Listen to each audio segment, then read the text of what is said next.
राम राम साहब, खमागणी सभी मेरे प्यारे किसान भाइयों। और मैं धन्यवाद देना चाहता हूँ मंच पर पधारे यहाँ सम्माननीय सभी जो निर्यातक आए हैं बाहर से, जैसे मैंने कल बोला था। और आपके जो मूल्य समय निकाल के किसान भाई अभी यहाँ आए हैं, सभी को मेरा प्रणाम।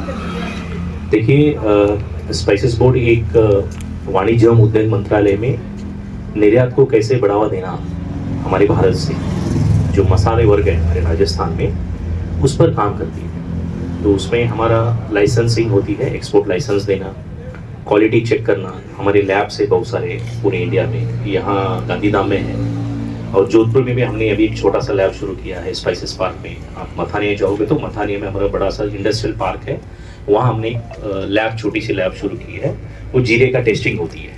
तो जीरे का टेस्टिंग जो भी हमारे जापान, ये चाइना, ये यूरोप और यूएसए छोड़ के बाकी जो कंट्री में जो जीरा जाता है उसका टेस्टिंग हमारे यहाँ जोधपुर में लैब में होती है। और दूसरी हमारी जो मेन आज का जो उद्देश्य है प्रोग्राम का, आपको तो पता है राजस्थान दुनिया मतलब पूरे भारत में मसाले के क्षेत्र में जाना जाता है। बहुत लोगों को कम इसका ज्ञान है। यहाँ राजस्थान में 10 से 12 मसाले पैदा होते हैं। जहाँ हम बैठे हैं यहाँ तो जीरा है, उसके अलावा धनिया है, सौंफ है, मेथी है, काला जीरा है, लहसुन होती है 12 में, और अपना ये पॉपी सीड यानी खसखस होता है, ये प्रतापगढ़ चित्तौड़गढ़ एरिया में वो भी मसाला है। और जालोर साइड में बहुत सारी ये अनार होती है, तो अनार दाना जो है, अनार दाना मसाला है, अंदर का दाना, बाहर का नहीं, वो भी मसाले में गिनती होती है। हमारे नज़दीक में मथानिया मिर्च है, जो मथानिया मिर्च पुराने सालों से बहुत बुजुर्ग लोग जानते थे कि वो मथानी मिर्च में खासियत है, तो वो भी मिर्च हमारे यहाँ मथानी एरिया में जो तिवरी साइड वहाँ होती है। तो ऐसे बहुत सारे मसाले के जो वर्ग है पूरे राजस्थान में होती है। और जितनी भी गुणवत्ता वाली जो सौंफ जीरा हो, जहाँ हम बैठे हैं यहाँ सौंफ जीरा और पान मेथी, नागौरी पान मेथी जो है, ये पूरा बेल्ट है मेरता। और मेरता का जो आसपास के बेल्ट है सबसे बेस्ट क्वालिटी का जीरा होता है। तो उसमें मैं गुजरात में था 5-6 साल, ऊंझा में काम किया हूँ और वहाँ के हज़ारों मैं एक्सपोर्टर को जानता हूँ। हज़ारों मतलब मान के चले कि हमारे यहाँ रजिस्टर्ड गुजरात के 1765 एक्सपोर्टर वहाँ के रजिस्टर हैं। और यहाँ राजस्थान में कम से कम 450 निर्यातक रजिस्टर्ड है स्पाइस बोर्ड के साथ। और वो हर रोज़ उनका कंटेनर चले जाते हैं, हमारा टेस्टिंग होता है, हमारा वो पूरा हर रोज़ का काम है। और उसमें बहुत सारे जो यहाँ जो निर्यातक आए हैं ये भी उसी का वही काम करते हैं। यहाँ आप जो नाम देख रहे हैं एशियन स्पाइसेस, ये एशियन स्पाइसेस इनका पूरा काम है। साउथ ईस्ट एशिया, मलेशिया, यहाँ उनका बहुत ज़्यादा। ये सौंफ आप यहाँ करते हो, यहाँ के भी जाती है, और जीरा भी जाती है। और इस साल ने पिछले 1 साल से इन आई थिंक कम से कम 1000 कितना मीट्रिक टन का अपने यहाँ से परचेज किया। हाँ, मतलब 400 मीट्रिक टन पास माल, यानी आईपीएम की जो क्वालिटी, ऑर्गेनिक की बात नहीं कर रहा हूँ, आईपीएम यानी हर कंट्री की एक ये होता है मैंडेटरी, मतलब एमआरएल्स होती है, उसको बोलते हैं मैक्सिमम रेसिड्यू लिमिट। जैसे कि आप यहाँ ये क्लोरोफाइरिफॉस, ये मिथाइल एसोसिएन, साइथियन, ये बहुत सारी जो भी केमिकल है, उस केमिकल का एक लिमिट होता है। उस लिमिट को जब हम टेस्टिंग करेंगे, टेस्टिंग करने के बाद उस लिमिट के अंदर आए तो माल पास होता है। और उन लोगों ने डायरेक्टली किसानों से माल खरीदा है। हमने पिछले 3 साल से यहाँ एक एसटीडी प्रोजेक्ट चलाया जैतारण में। जैतारण लोटोटी, और आपको गांव बहुत परिचित होंगे लोटोटी और बेरकल्ला, जो झाग के आगे वहाँ एक एपीओ है, हेमेंद्र सिंह उदावत, आई थिंक हेमेंद्र सिंह आप वो जानते होंगे। जैसे कि वहाँ एक हमने प्रोजेक्ट चलाया 3 साल। तो 3 साल में वहाँ किसानों की जो आय है या किसानों की जो लाइफस्टाइल है, किसानों की लाइवलीहुड है, वो बहुत ट्रांसफॉर्मेशन हुआ। और उसमें खास करके योगदान है आईटीसी को आज मैं बुलाया था, लेकिन उनका कुछ बिजनेस प्लान की वजह से वो आ नहीं पाए। आईटीसी, एशियन स्पाइसेस, जनता ग्लोबल, नेटस्पाइस, ऐसे बहुत सारे एमएनसी ने डायरेक्टली किसानों से माल लिया और उनको फायदा पहुंचा। जो रेट, क्योंकि कोई भी निर्यातक रेट कब देगा, जब आपका माल पास होगा, क्योंकि उनका भी बिजनेस है। वो क्या करते हैं कि आपके पास आते हैं, सैंपल लेते हैं, और उनमें से एक हमारे बीच में किसान है, वो आई थिंक मुझे लगता है उनका नाम क्या है, हाँ, जितेंद्र सिंह जी, आई थिंक उनका भी माल, वो खुद किसान है, उनका माल एशियन स्पाइस ने लिया है और अभी भी आज भी ले रहे हैं। क्योंकि इंडस्ट्री को कौन सा माल चाहिए उसी हिसाब से आप बताओगे तो वो डायरेक्टली वो आपसे माल लेंगे। तो ये आज का मेन उद्देश्य है। और मेरता के बारे में मैं बताना चाहूँगा कि यहाँ की जो जीरा है, मुझे कंटेंट का परसेंट हम निकाला जाए तो 0.9% ही है। 0.9% होना चाहिए लेकिन उतना नहीं है, 0.4 के नीचे है। इंडिया की बात कर रहा हूँ। और यहाँ का भी हमने बहुत टेस्टिंग किया है। एक डिवाइस आता है छोटा, आप कोई भी उसको ले सकते हैं, छोटा सा इंफ्रारेड पे होते हैं। आप 4-5 ठिकाने सॉइल उसको आके, आई थिंक इनके पास है एग्री नेस्ट का, आई थिंक आप बताओगे उसमें, तो उसमें आएगा तो उसमें पोटेशियम, कैल्शियम और ऑर्गेनिक कार्बन कंटेंट कितना आता है वो पता चलेगा। मुझे लगता है यहाँ का 0.3, 0.4 होगा, आई थिंक हमने टेस्टिंग किया है यहाँ। तो इसी वजह से यहाँ का जीरा अच्छा है। ऑर्गेनिक कार्बन कंटेंट जहाँ हो वहाँ की प्रोडक्टिविटी और वहाँ की जो कुछ भी आप उगाओ वो मीठा लगता है। नहीं तो आजकल बाजार में जो मिलता है कुछ मीठा नहीं लगता, वो हम मतलब ऐसे ही खाते हैं पेट भरने के। तो ये है। और दूसरी बात तो आपको पता चला कि जैसलमेर बाड़मेर के तो वो बात ही अलग है, क्योंकि वहाँ तो पूरा रेत है। रेत में कहाँ से ऑर्गेनिक कार्बन कंटेंट है? वहाँ से आपको पता 1 हेक्टर में खास करके मुझे लगता है 400 या 500 केजी होगा, उतना ही, मतलब 4 या 5 क्विंटल बस उतना ही। लेकिन उससे बेहतर है यहाँ आपकी, क्योंकि यहाँ की मिट्टी अलग है। तो ये चीज़ें हैं। तो उसी के लिए आज जो हमारे रैपिड ऑर्गेनिक्स की एक कंपनी है, ये पूरे ऑर्गेनिक में काम करते हैं। सांचौर की है कंपनी और इनका बहुत बड़ा काम है। इनके बहुत सारे प्रोडक्ट्स हैं, वो डायरेक्टली यहाँ किसानों से माल लेते हैं और उनका जो प्राइस है वो प्राइस भी उनको अच्छे प्राइस है। इसलिए मैं राजू जी आए हैं बगैर सांचौर से आपके लिए, कल यहाँ आए थे हॉल्ट करके, सुबह यहाँ मीटिंग के लिए आए हैं। उनका मैं पहले दिन से धन्यवाद देना चाहता हूँ। और ये सिर्फ आपके लिए आए हैं उतना दूर से, तो उनके लिए एक तालियां आप तालियों से। और फिर हमारे साथ ये मिस्टर चंद्रपाल है। चंद्रपाल ये एक्चुअली गंगानगर के, श्री गंगानगर, और ये काम कर रहे हैं अभी एशियन स्पाइसेस में। एशियन स्पाइसेस एक बहुत बड़ा कंपनी है ऊंझा की। ऊंझा तो आपको पता होगा, ऊंझा में सभी लोग, मुझे लगता है यहाँ से ट्रक भर के यहीं से माल जाता है। आप देते होंगे, बहुत सारे आप देते होंगे, लेकिन उसमें क्या है, जो क्वालिटी की, कमर्शियल को हमको नहीं करना है, क्वालिटी में जाना है। क्वालिटी इन द सेंस आपको IPM माल पास ग्रेड होनी चाहिए। अभी आपने 100 सैंपल है, 100 सैंपल से मिनिमम 60 से 70% भी माल पास होगा ना, तो सभी का रुख इधर बदल जाएगा।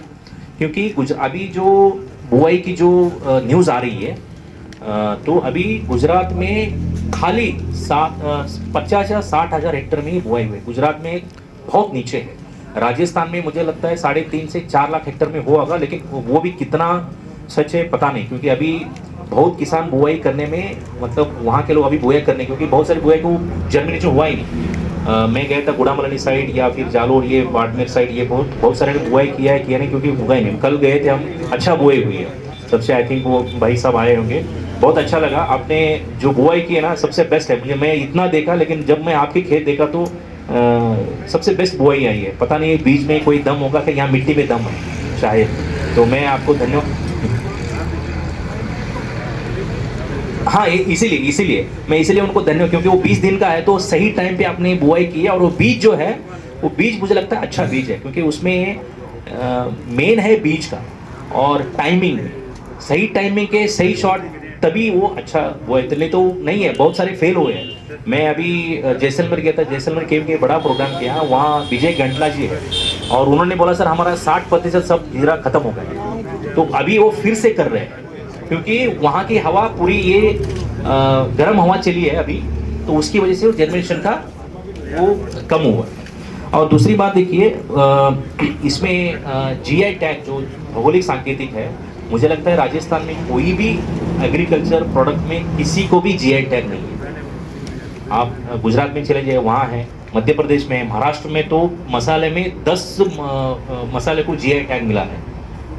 हल्दी से लेके अपना सभी को GI टैग। लेकिन पता नहीं राजस्थान में बहुत सारी एजेंसी आगे क्यों नहीं आई है, या यूनिवर्सिटी क्यों नहीं आई है वो GI टैग के लिए, क्योंकि हमारे यहाँ की स्पेशलिटी है।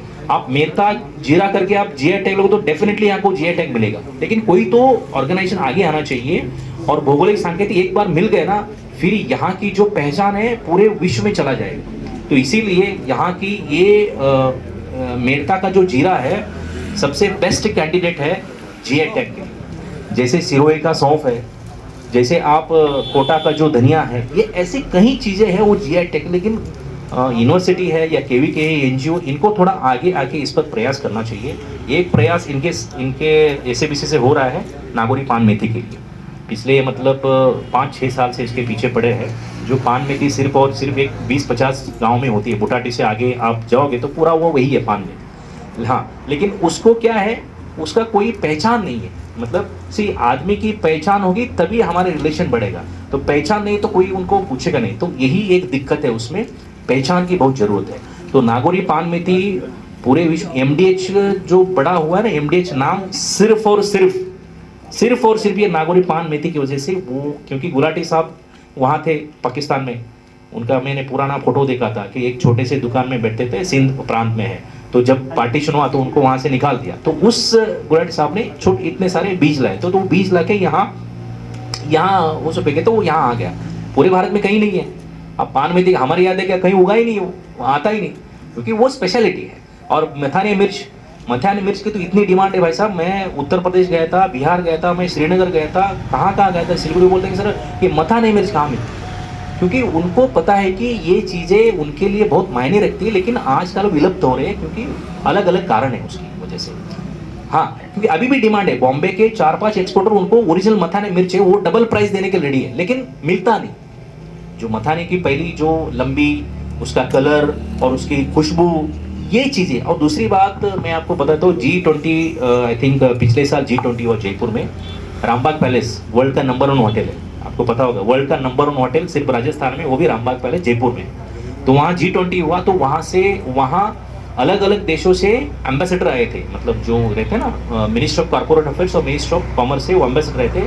और सिंगापुर के एक मिनिस्टर थे, उनको कहाँ से पता चला पता नहीं, वो भाई साहब बोलते कि ये व्हाट इज दिस पान मेथी। सो उनको पता नहीं, वो सिंगापुर से यू सेंड अस, हमें ये चाहिए, कहाँ मिलता है। मैंने कहा ये तो हमारा नागौर में है, इधर ही है।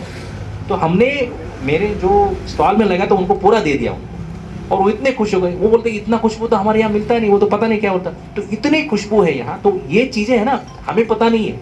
और यहाँ की जीरा, मैं यहाँ एक जैन ट्रेडर्स है, जैन उद्योग है अपने, वो उनको जानता हूँ, बोस साहब है, और ये सालासर, वहाँ से एक सबसे बेस्ट क्वालिटी का जीरा लेके गया था मैं world food India Pragati Maidan में इस बार। तो जितनी भी जीरा इंडिया में होता है और मेरता का जीरा टोटली अलग है। आप रखोगे ना, बॉटल में डाल के रखोगे, मेरता का जीरा अलग रखो, सभी जीरा एक साथ रखो। मेरता की जीरे की खुशबू मतलब वो देखने लायक है। जैसे हाँ, धारी बड़ी है और बोल्ड है, और इसकी मेन है ऑयल कंटेंट, 2 पॉइंट से ज़्यादा ऑयल कंटेंट है जितनी, और उससे भी ज़्यादा ऑयल कंटेंट है। इसीलिए कोई तो एनजीओ हो या सर्ड है जो जयपुर का है, या कोई भी एनजीओ थोड़ा आगे आके, आई थिंक मैं इनको भी बोलूँगा कि जीआई टैग के लिए प्रयास होनी चाहिए। यहाँ केवी के है, कल मैं डीडीएम साहब को भी बोला, मोहित चौधरी साहब को मैंने बोला, साहब देखिए यहाँ नाबार्ड इतना अच्छा है, तो कोई तो आगे आके उसको प्रयास कीजिए। जब तक प्रयास ना होगा कुछ नहीं होगा, लेकिन हमारे से लेते जाएंगे लेकिन देने वाला कोई नहीं आएगा। तो इसीलिए हमको क्या है कि ये हमारे लिए बहुत ही एक लक है कि हम यहाँ जीरा पैदा करें। जीरा कहीं होता नहीं, राजस्थान में कहाँ होता है, सिर्फ 5 जिले में होते हैं, 5-6 जिले, पूरे राजस्थान में तो नहीं, तो 38 जिले हैं। और गुजरात में कहाँ होते, गुजरात में तो पूरा सौराष्ट्र का एरिया बर्बाद हो गया, अभी है ही नहीं वहाँ। सुरेंद्रनगर चला गया, पाटन चला गया, ये सामी, हारी, सांतलपुर, राधनपुर, ये सिर्फ इस साइड के सांचौर के बगल में, और वाव, थारा, दिशा, ये छोड़ के। और वहाँ भी मुझे लगता है बहुत सारी केमिकल फर्टिलाइजर्स और रासायनिक खाद के वहाँ पास होना भी, मतलब आपको पता है वहाँ पास नहीं होता, वहाँ सिर्फ आपको कमर्शियल मिलेगा। अच्छी क्वालिटी का चाहिए तो सभी ऊंझा जितने भी चाहिए उनको आपको या तो मेरता आना पड़ेगा, या तो जोधपुर आना पड़ेगा, या बाड़मेर, जैसलमेर, गुड़ामर, बस ये आप कपास करते हैं तब गलती होती है। क्योंकि ये जो पेस्टिसाइड ये माइग्रेटरी है, यानी वहां से यहाँ तक वो उसमें से चले आते हैं, तो तब हमने आप बोलते कि हमने तो मारा नहीं, तो वो पिछले साल का इसमें आ जाता है। तो और दूसरी बात, हाँ, माइग्रेटरी पेस्टिसाइड्स होते हैं। और बीज में इतना दम है, कहीं बीज आपके बीज अच्छे होते हैं, लेकिन आप क्या करते हैं कि बाहर का बीज, उसमें क्या है कि उसमें रोग उसके साथ आ जाते हैं। आपका बीज अच्छा रहता है तो आप उसको छोड़ देते हैं इसको, तो तब क्या होता है कि यार ये प्रॉब्लम क्या हो गया, ये तो हमने तो ये चीजें, ये सब चीजें आपको ज्यादा पता है हमसे ज्यादा, क्योंकि आप प्रैक्टिकली है, हम तो ये थ्योरी में। हाँ, तो इसीलिए मेरा निवेदन है, आज जितने भी यहाँ महानुभाव हमारे साथ उपलब्ध है, वो आपको आपकी अभी बुआई हुई है, ये सही टाइम है हमने उनको लेके आने का, वो आपको अश्योरेंस देंगे। आप अच्छा माल पकाओगे तो ये लेने के लिए तैयार है। ये आपके साथ आएंगे। और दूसरी बात ये भी बता देता हूँ कि आपको जो भी चीज़ें अभी कोई खरपतवार आ रहे हैं, कोई पेस्ट है, उसके लिए ये एसएबीसी रेडी है। देखिए कल एक मोड़िया करके किसी ने बोला, मोड़िया क्या, मोड़ा, वो भाई साहब ने मुझे कल हाथों हाथ मुझे फोटो भेजा और कल इनको भेज दिया कि वो सायानोटिस है, it is a cyanotis lettuce species. वो लेट्यूस एक्चुअली वो सब्जी है, लेकिन वो इससे नहीं जाता मुझे लगता है। और आप बता देना किससे चला जाता, तो उनको उस किसानों को हमने कल रातों रात उनको आंसर दे दिया। हाँ कल, तो ये चीजें हैं। तो नहीं, उसका फोटो है मेरे पास, मैं आपको दिखा दूंगा। वसुंधरा शिंदे साहब का बेटे साहब एमपी साहब है दुष्यंत सिंह जी, तो उनका वीआईपी रिप्रेजेंट, तो उसके हिसाब से वहाँ झालावाड़ में कर रहे हैं, क्योंकि वहाँ क्या है लहसुन और धनिया और ये खसखस बहुत होती है, क्या बोलते हैं अपना नहीं, अफीम की बहुत खेती है वहाँ। अफीम वहाँ बहुत खेती है वहाँ।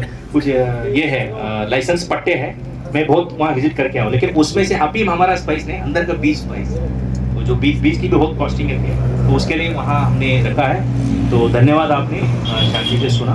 और हाँ वहाँ ये होता है अपना वो झालावाड़ को नागपुर बोलते हैं, दूसरा नागपुर वहाँ बहुत होता है जी। तो धन्यवाद सभी को। नेक्स्ट में आई थिंक जो है उनको बुलाएंगे। बहुत बहुत थैंक यू। धन्यवाद डॉक्टर साहब। हमें श्री राजू वगैरह रैपिड ऑर्गेनाइजेशन से पधारे हैं, उनसे निवेदन करूंगा कि वो आपके समाप्त करके जानकारी देंगे। ऑर्गेनिक में सबसे ज़्यादा काम कर रहे थे हम लोगों ने। स्टार्टिंग में 2010 में 17 किसानों को लेके हमारी कंपनी स्टार्ट किया था। आज मुझे बताते हुए खुशी हो रही है कि लगभग 3000 ऑर्गेनिक सर्टिफाइड किसानों के साथ में हम अलग अलग स्टेट में मिलकर काम कर रहे हैं। उसके अलावा लगभग 12000 आईपीएम किसानों के साथ में हम कॉन्ट्रैक्ट फार्मिंग कर रहे हैं। आपके ही नज़दीक में अशोक गांव है, वहाँ से हम आईपीएम फेनल और अपना जो सुआ दिलशीड जिसको बोलते हैं उसका काम कर रहे हैं मिलके। तो आज का ये प्रोग्राम स्पाइस बोर्ड ने रखा है, तो धन्यवाद देना चाहूँगा स्पाइस बोर्ड और इनकी पूरी टीम को, जो मेड़ता क्षेत्र में हो रहे अपने जीरे को डायरेक्ट जो अपने एक्सपोर्टर हैं उनके साथ मिलवा रहे हैं, चाह रहे हैं कि इनको इनके जीरे का जो है उचित मूल्य मिले। इसके लिए मैं स्पाइस बोर्ड को बहुत बहुत धन्यवाद देना चाहता हूँ। दूसरा, जैसे हमारे प्रधानमंत्री जी हैं, वो भी चाहते हैं कि जो किसानों की आय है वो दुगुनी हो, वही काम हमारा स्पाइस बोर्ड कर रहा है। लेकिन इन सब चीज़ों के लिए किसान को खुद को तैयार होना पड़ेगा। जीरा है, जीरा अपने मेड़ता में हो रहा है, बाड़मेर में हो रहा है, जैसलमेर में हो रहा है, जालौर में हो रहा है, गुजरात में हो रहा है, जीरा सब जगह हो रहा है। लेकिन कुछ ना कुछ अपने को ऐसी खासियत उसमें लानी रहेगी कि जिसकी वजह से अपने को उस जीरे की तुलना में ज़्यादा पैसा मिले। तो उसके लिए आज के दिन मार्केट में डिमांड बहुत ज़्यादा है। जो यूएस कंट्री है अपनी, यूरोप है, वहाँ बहुत ज़्यादा डिमांड है। इतनी डिमांड है कि हम लोग उसको पूरा ही नहीं कर पा रहे हैं। लेकिन उसके पीछे एक बहुत बड़ा पॉइंट ये है कि वहाँ के लोग हैं वो स्वास्थ्य को लेकर बहुत ज़्यादा जागरूक हैं। छोटा सा अगर कोई नॉर्मल बुखार भी उनको होता है तो उसकी जड़ तक जाते हैं कि ये बुखार हुआ क्यों, कुछ दर्द हो रहा है तो ये किस वजह से हुआ। अपने जैसे दस्त लग जाते हैं तो बोला ठीक है कुछ सुबह का उल्टा सीधा खा लिया होगा उस वजह से हो गया, वो ऐसे नहीं करते हैं। हॉस्पिटल में जाते हैं, उसकी गहराई तक चेक करते हैं, क्या खाया था, उस खाने में ऐसा क्या था जिसकी वजह से ऐसा हुआ। मेरा कहने का मतलब है कि बहुत ज़्यादा हेल्थ कॉन्शियस हैं वहाँ के लोग। तो उन लोगों ने क्या है अपना अपना एक अलग अलग स्टैंडर्ड बना रखा है कि भाई ये चीज़ें हैं इस खाने की चीज़ में नहीं होनी चाहिए। तो वो उन चीज़ों का अपने को ध्यान रखना पड़ेगा। दूसरा बात मैं आता हूँ ऑर्गेनिक पे।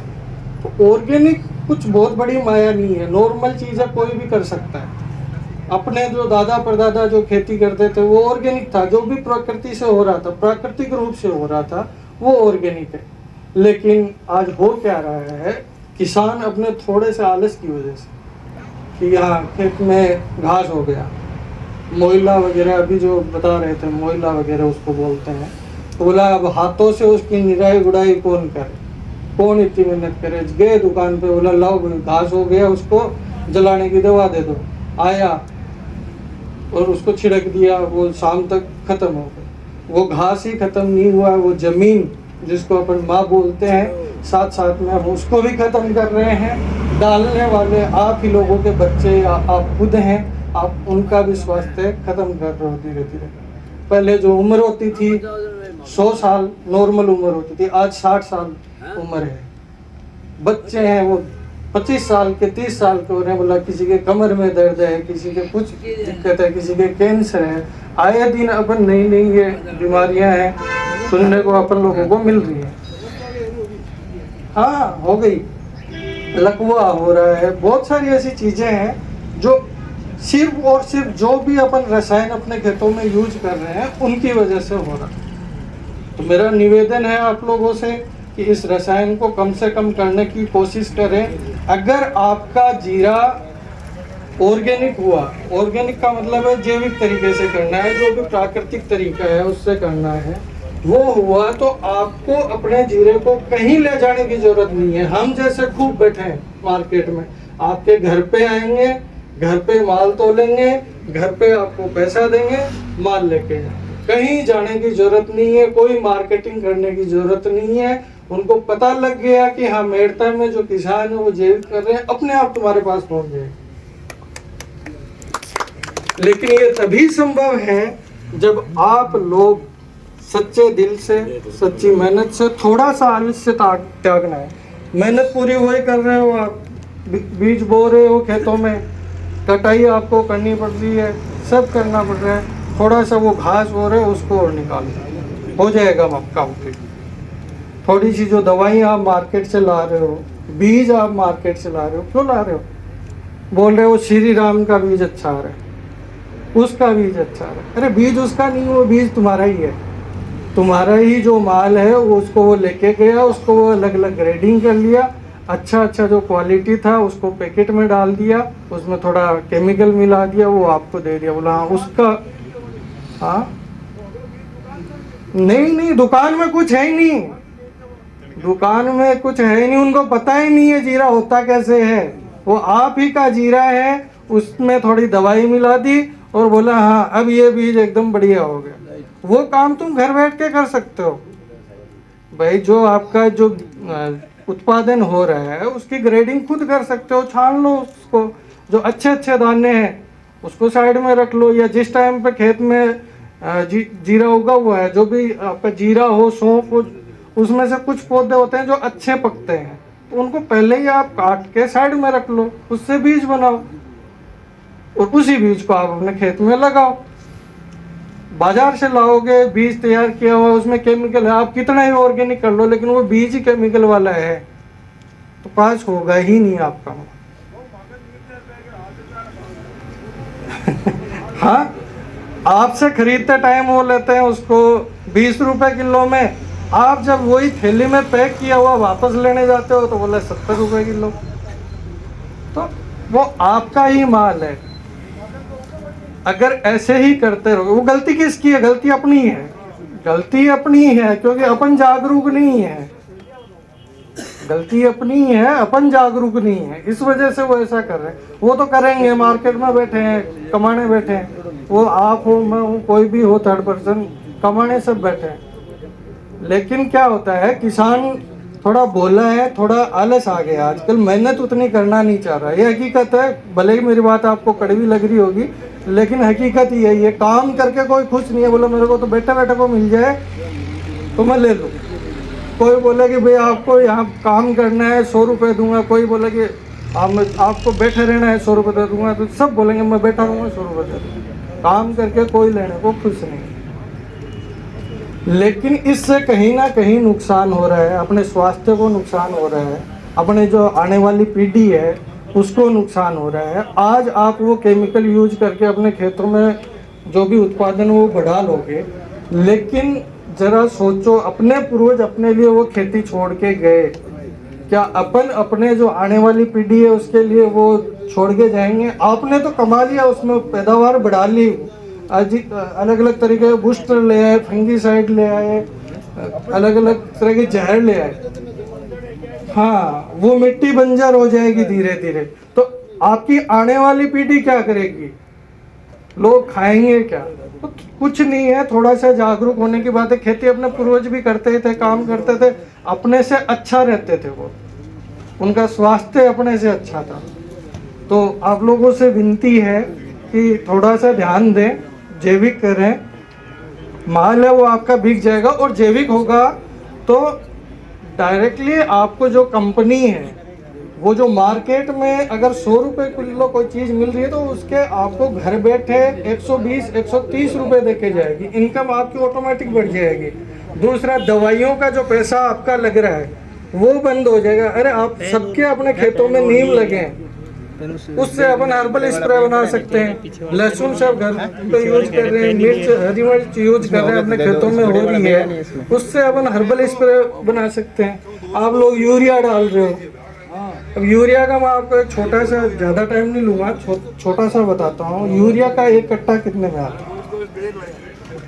270 रुपये। 1 बीघा में कितने कट्टे डलेंगे? 4 बीघा में, लेकिन वो कितनी बार डालो? 2 बार। खर्चा बढ़ा। उसकी जगह सबके घर में गाय भैंसे हैं, थोड़ा सा दही ले लो, 1 किलो दही ले लो, एक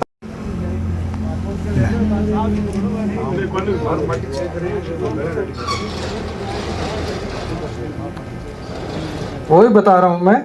और उसके अलावा जो बायो अपने फर्टिलाइजर बने हैं, सर आए हुए हैं, वो यूज करो। तो उससे होना क्या है, अपनी जमीन जो होगी उसकी उर्वरक शक्ति, जो उपजाऊपन है वो बढ़ेगा। वो बढ़ेगा तो ऑटोमेटिक अपनी उत्पादन जो है वो बढ़ जाएगा। तो इस प्रकार से हम मिलकर काम करेंगे तो हो सकता है। होगा तभी जब सब मिलके काम करेंगे। हम एक्सपोर्टर भी तुम्हारे ऊपर ही है, हमारी दुकानें तुम्हारे से ही चल रही हैं। सीधी बात बताता हूँ, हमारी दुकानें तुमसे चल रही हैं, करने वाले तुम।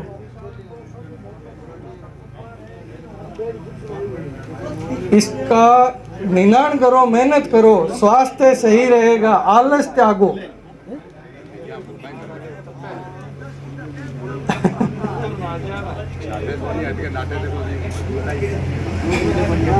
उसका भी कुछ ना कुछ अपने साथ में वैज्ञानिक लोग हैं, कुछ ना कुछ आपको इसका निकाल के देंगे, जो भी हल है निकालेंगे। लेकिन मेरा आपसे यही विनती है कि जो भी आप जहर वगैरह मार्केट से ला रहे हो उसको कम करो थोड़ा, क्योंकि उससे आपकी ज़मीन है वो खराब हो रही है। दूसरा, ज़मीन जैसे जैसे खराब हो रही है वो अलग है, लेकिन खुद का स्वास्थ्य अपन लोग खराब कर रहे हैं। इसी के साथ मैं अपनी वाणी को विराम देना चाहूँगा। एक बार फिर से धन्यवाद देना चाहता हूँ फर्स्ट बोर्ड को, जिन्होंने आज आप लोगों के सामने मुझे बोलने का मौका दिया। Thank you so much. इधर नीचे कर दे शटर।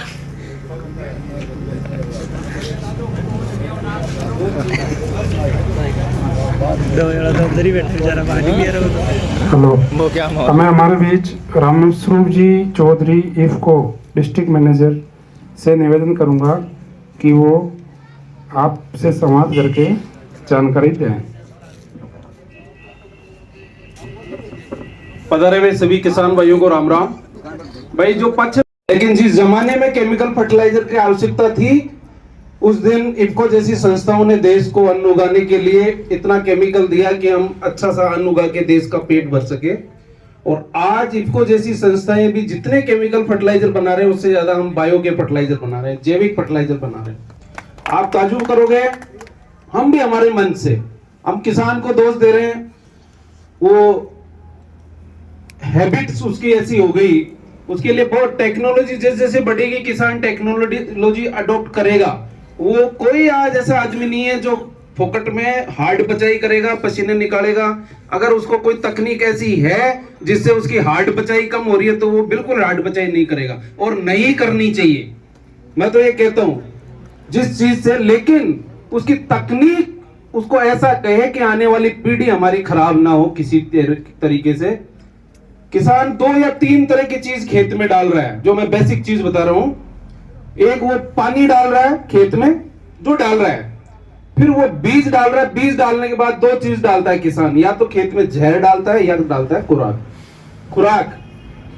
आज बीज के साथ और बिजाई से पहले से जहर डालना किसान स्टार्ट करता है, ठीक है। प्री इमरजेंस हर्बिसाइड डाल रहे हैं, पेंडामेथलिन डाल रहे हैं आप बहुत सारी क्रॉप में, कि बस बीज उगे भी पहले ही खरपतवार मिट जाए, बीज उगे भी पहले ही खेत छोड़कर भाग जाए खरपतवार, ये उनको जुगाड़ हो जाए। दे दिया भाई वैज्ञानिक, ठीक है। लेकिन हो क्या रहा है किसान के साथ, बीज हमने डाल दिया, घर का डाला, बाहर से लिया, कोई बात नहीं, डाल दिया। पानी हमारे खेत में जैसा था, तालाब में था, नहर में था, कुएं में था, जैसा था डाल दिया, कोई बात नहीं। लेकिन जो दो चीज जो हमें पता है, क्या आज खुराक के नाम पे किसान कम से कम खर्च कर रहा है, जिसको ज्यादा से ज्यादा खर्च करना चाहिए, और वो सबसे ज्यादा खर्च किस चीज पे कर रहा है, जहर पे। जहर का मतलब समझ रहे हो, फूस ने मार वाली दवाई जहर, कीड़ा मार वाली जहर, कोई फफूंद ने मार वाली जहर, जिस चीज को जो मारने वाली चीज है वो सिर्फ जहर ही मारेगा, उसमें सब में जहर है एक तरह से, है मैं, हाँ। और जहर का रूप अलग अलग हो सकता है। अब रही बात खुराक की, खुराक के नाम पे हम खर्च करना ही नहीं चाहते। दाजी खर्च करता पूरा साल का गोबर का रूप में, बढ़िया खर्च करता, बढ़िया बाड़ा को जतो गोबर होतो वो कूड़ी एकदम साइड में होती, और बड़े खाडो होतो इतो खाडो होतो, पूरा बाड़ा को पानी चौमासा को पूरा बम जातो, और वो गोबर बढ़िया सड़तो और खेत में जातो, और अपन की चीज की बहुत ज्यादा आवश्यकता ही कौन पड़ती। आज की पोजीशन कहीं है, वो खाडो बुर्गियो, खेत में बाड़ा में जो था वो खाडो होने, वो बुर्गियो, और बुरो मत मान जो आजकल तो बुरियो ही कोने, वो बाढ़ कूद बारा ना गो बाड़ा मुंह आगे कौन रोड पर आ गयो एकदम, कोई बताओ कूड़ी कोई का बाड़ा के मान बची है कि बहुत कम काश्तकार है जी का बाड़ा में। और मेरा जो आकलन है, 20 साल हो गए मुझे इस इंडस्ट्री में, और कम से कम 8-9 साल हम पढ़ाई करके आए एग्रीकल्चर की, BSc MSc। मेरा जो आकलन है खेती की दुर्गति का सबसे बड़ा रीजन जो मैं मानता हूं, वह जो दाजीर की कुंडी ही या जो रोड़ी ही बाड़ा के मान जो 2-2, 3-3 फुट ऊंडी या करती, और उंडाला में भी वो खाद काटता तो यहाँ का बफारा निकलता, लोगों की 6-6 महीना पुरानी जुखाम निकल जाती, यहाँ को बफारो निकलतो एकदम सड़ेड़ो खाद, जिम कोई चारा को बीज नहीं, कुछ नहीं, शानदार सड़ा हुआ गोबर ले जाके खेत में डालते थे, खेत की रंगत रौनक, और बात करता था जब फसल बोते थे खेत, हाँ भाई काका राम राम। आज वो जो इतना गोबर है, चलो उतना नहीं रहा, कम हो गया होगा, उसको आपने ले जाके ढेर लगाया, खड्डा तो दूर, रोड पर ले जाकर ढेर कराया, जिटे गुड़ाव है, चौमासा को मैं बरस हो तो भी मुझे जितना भी तत्व है निकल रुपए गया, कटैया कोई पतो ही कौन। आज कोई गोबर की खाद नहीं डाल रहा, कोई लिख के दे दे मेरे से भाई मैं गोबर की खाद डाल रहा हूँ। 2-3% किसान होंगे, जैसे बगड़िया जी बता रहे हैं कि हमने 3000 किसान जोड़े हैं, इन्होंने कन्विंस किया, उन किसानों को तैयार किया, ऐसे किसान ही है जो गोबर की खाद डाल रहे हैं। बाकी खेतों थे पोटा नाग रहे हो, खेत में के छाना नाग रहे हो, इसके अलावा की को नाग रहे, संतुष्टि दिमाग नहीं आन की कर रखे हो कि खेत में मैं गोबर की खाद डाल रहा, बीसु बढ़िया तो नित्य ना डालो। वो जो गोबर ले जा खेत में डाल रहे होने, पूरा साल भर पशु चारों खाया भी को बीज पाचो ले गया, क्योंकि सड़ा नहीं तो बीज तो जाएगा वापस। फिर दीवल बैठे हुए खेत में बिन चाय जी काचो गोबर छानो चाहे बिन भूखो बैठे हो, तो आपके खेत में दिमक आएगी दुनिया भर की, आयु उगाड़ो आगे ये आगो वो आगो, फिर भी मार बताई जहर डालोगा। सड़ा हुआ गोबर ले जाओ, या एक तगारी सड़े हुए गोबर की डाल दो, और एक पोटे की डाल दो, और एक छाना पटक दो। यहाँ 4 दिन बाद में आप उनको उगाड़ के देख लो किसमें आपको दिमक मिलेगा। जो सड़ा हुआ गोबर है उसके आसपास ही दिमक नहीं दिखेगा, और गोबर के छाने के नीचे आपको दूसरे दिन ही दिमक नजर आने लग जाएगी। तो ये गलतियां जो हम कर बैठे, सुधारने की जरूरत ये है। आज कौन सा किसान है जो हाथ से गोबर डाल रहा है खेत में, बताओ मेरे को। कोई किसान है जो गोबर हाथ से डाल रहा है? फिर भी बेवकूफी कर रहे हैं। अरे जिंदाड़े जेसीबी वालों आवे बाड़ा में गोबर उठावा भी दिन कह दो भाई एक 3-4 फीट को एक गड्ढो कर दे, जितना पशु है पीन लंबो चौड़ो करा लो, और उसी में जाने दो। डालना गड्ढे में, ऊपर डाल रहे गड्ढे में डालते रहो, और बाड़ा का पानी को कोई यहाँ को करते हो जोगाड़ की भी पानी जाबू करे सड़ता रहेगा, उसमें गड्ढे में जाएगा पानी, जाएगा सड़ता रहेगा। आजकल तो बहुत सारे किसान है जो भर जाता है तो उस पर पॉलीथीन डाल के पानी भर के छोड़ देते, दूसरे गड्ढे में चालू कर। आप इतना भी मत करो, जिस दिन गोबर डलवाओ वापस ऊपर का जेसीबी से हटवाओ, जो बिना सड़ा हुआ है अंदर को डाल खेत में पिचा दो, फिर वापस सरका दो बी जेसीबी का ठूंठे।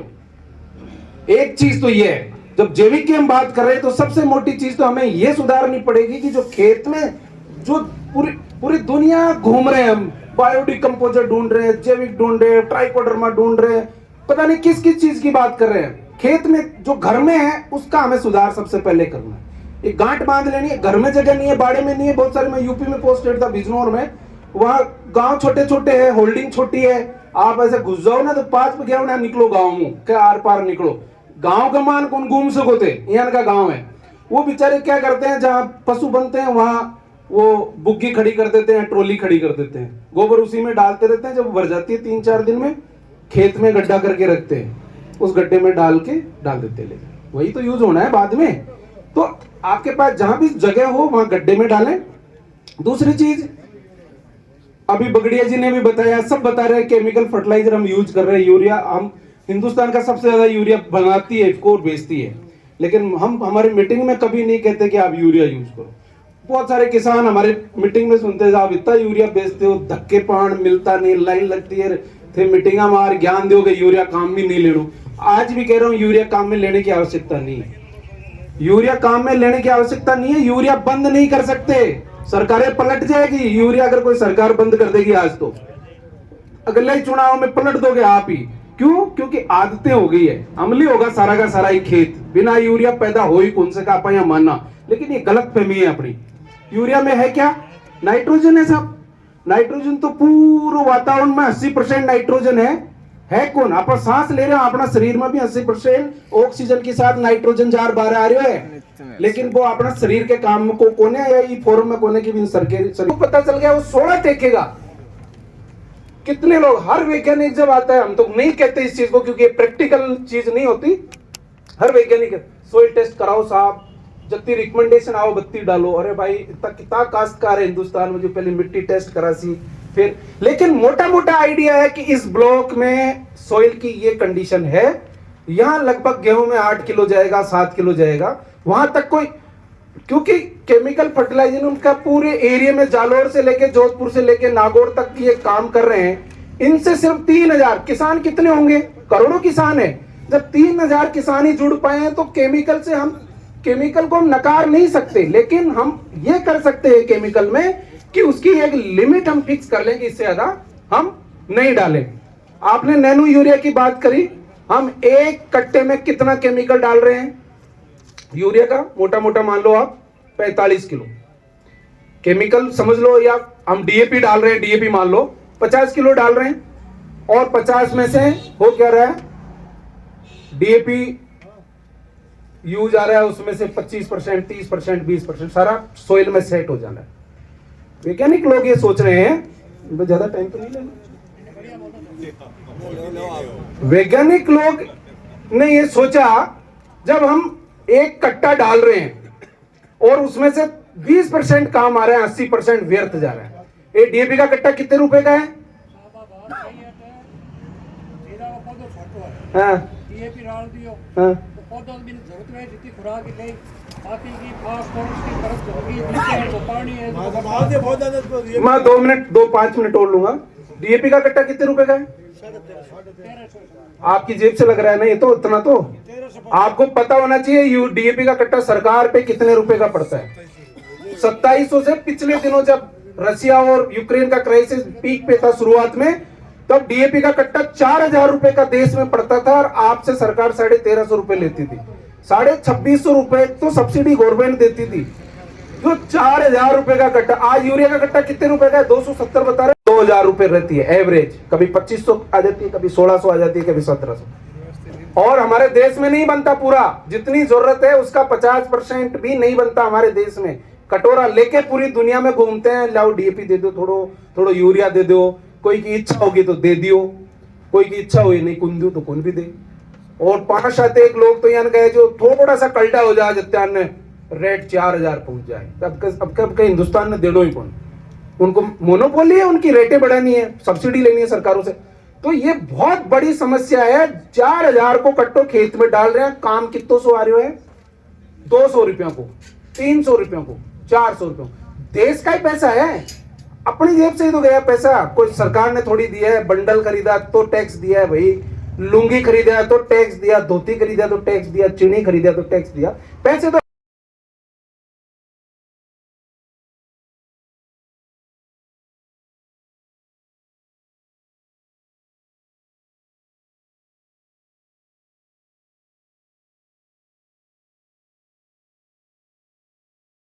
फलानो डालो घोड़े करे। और एक चीज बताऊं, पढ़ियो कहते हैं साहब पट्टू तो 50 की लाखों है, बीक की तुलना वो नैनो यूरिया 500 ml को कहीं तुलना करोगे। ये बड़े बड़े पढ़े लिखे लोग बैठे हैं, बुद्धिजीवी लोग बैठे हैं, आप भी सब पढ़े लिखे हो। असली यूरिया उसको वैज्ञानिक भाषा में NH2CONH2 बोलते हैं, या CONH2 का उल्टवाइज बोलते हैं, मोलिक्यूल होता है। उसकी ओरिजिनल साइज 1 नैनोमीटर से भी कम होती है, 0.7 नैनोमीटर होती है। वो जब गोली देखो ना दे यूरिया की, आज जो कट्टा के मान एक गोली देखो, पी के मान 55,000 यूरिया है असली। हाँ तो गोली बना रखी है कि थे बड़ी आसानी से खेत में फेंक सको। बाकी जो पौधा न चाहिए वो यूरिया 55,000 है एक गोली में। अब रही बात, इन्होंने सोचा कि इतनी गोली भी फेंकता ही भी वो कुछ काम आवे, कुछ बेकार जाए, तो इन को काम करो कि जो असली रूप है बी के यारे सारे गोली बना बोतल भर दो। और वो साइज ऐसी है, मेरा माथो बाढ़ देखे सबका सिर का बाढ़, उससे 10,000 गुना बारीक ये जो नैनो यूरिया है इफको का, उसकी साइज माथा का बाढ़ से 10,000 गुना बारीक है। और असली यूरिया वही होता है, वो तो अपना नजर में है यूरिया, आप समझा कट्टाला यूरिया। जब आप पौधे पे स्प्रे करते हो तो पौधे की पत्ती पे छोटे छोटे छिद्र होते हैं, पत्ती पे नहीं बीज पे भी होते हैं। चढ़ान डालो पानी में, 2 घंटा में फूल टोल रहे हो जाए, खटू फूल हो भाई, उस पे छोटे छोटे छेद है, उसमें से पानी गया अंदर। आपने जैसे ही उसका स्प्रे किया वो अंदर चला जाता है, और पौधे के अंदर ही नहीं जाता ये यूरिया।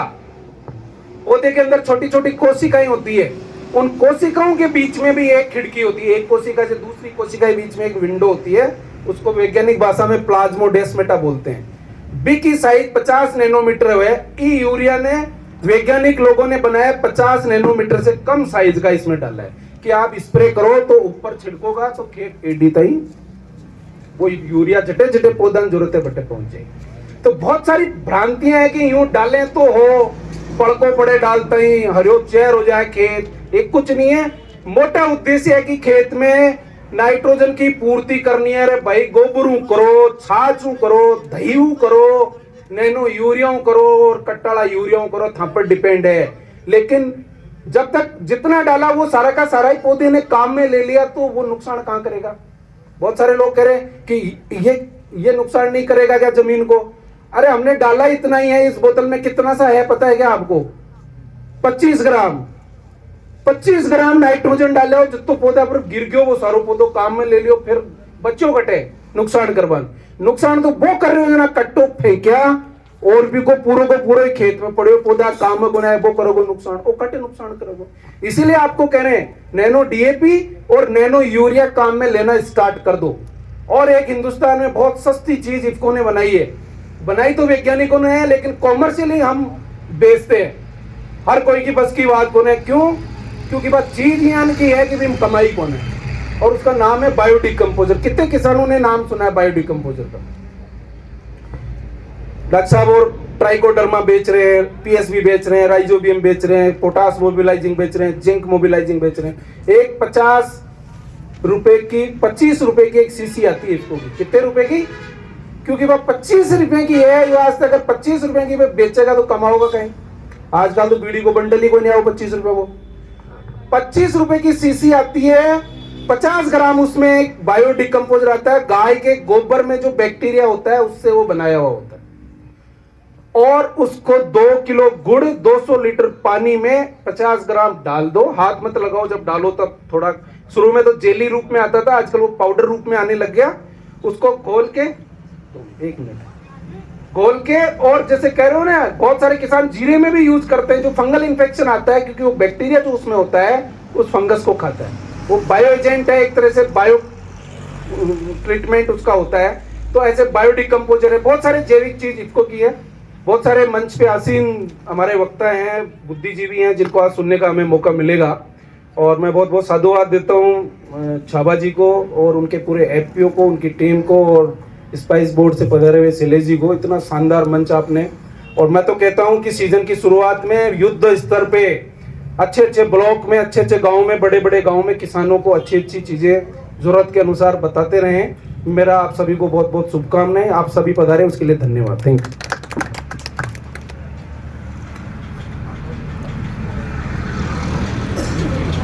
श्री भारद्वाज जी से निवेदन करूंगा कि वो अपने विचार। Vineet ji Vashishtha, manager Khandelwal bio fertilizer Belgaum से पधारे हैं, ये कुछ जानकारी साझा करेंगे आपके साथ। राम राम जी। पहले तो आप सब जो बैठे हो एक दूसरे जानो न, सब आपस के महीने आपस में जानो न सब एक दूसरे तो ते बाद में बात कर लियो आपस में। आज मैं दूर हुए और थोड़ा हमारी सुन लियो आज, ठीक है। मेरी कंपनी का नाम है खंडेलवाल बायो फर्टिलाइजर और मूल रूप से सेठ जी राजस्थान का ही है, सीकर सारे का है, लेकिन भाई कर्नाटक 70-80 साल पहले मामू परिवार बस गया। और मेरी कंपनी की खासियत है कि मैं जहर को काम करा ही कौन, ठीक है। भारत सरकार की संस्था है ICR, Indian council of agriculture research, भारतीय कृषि अनुसंधान परिषद भी संस्था का, और वैसे रिलेटेड और जो संस्था है बाकी टेक्नोलॉजी जो वैज्ञानिक बना हुआ है टेक्नोलॉजी लेके हमारी कंपनी दवाइयाँ बनाकर किसानों को उपलब्ध करा है।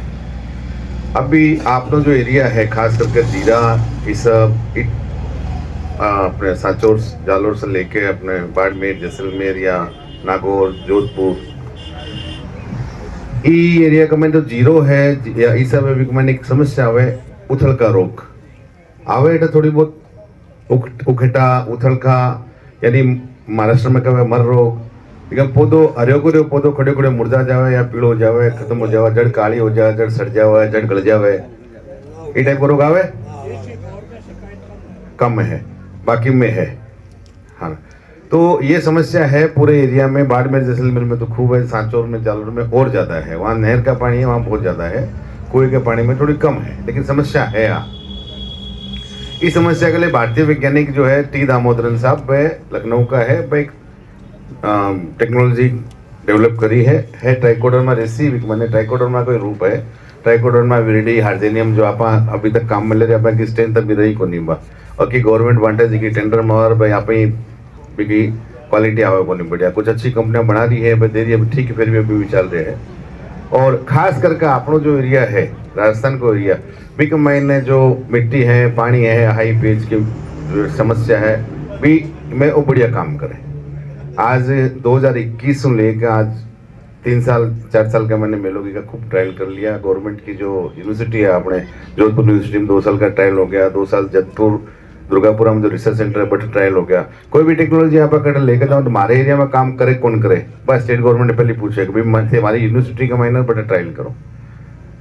JDA DDA जो अधिकारी है वहाँ के थ्रू आप जालोर में या आसपास थारे नज़दीक में, तो मैं बोरुंदा ही पहुँचो खाली, क्योंकि अभी टाइम में 2021 के महीने बाकी सोइंग हो चुकी, बाकी जीरो जो वीजा दी जब बोले बोरुंदा में खाली बैठे करो।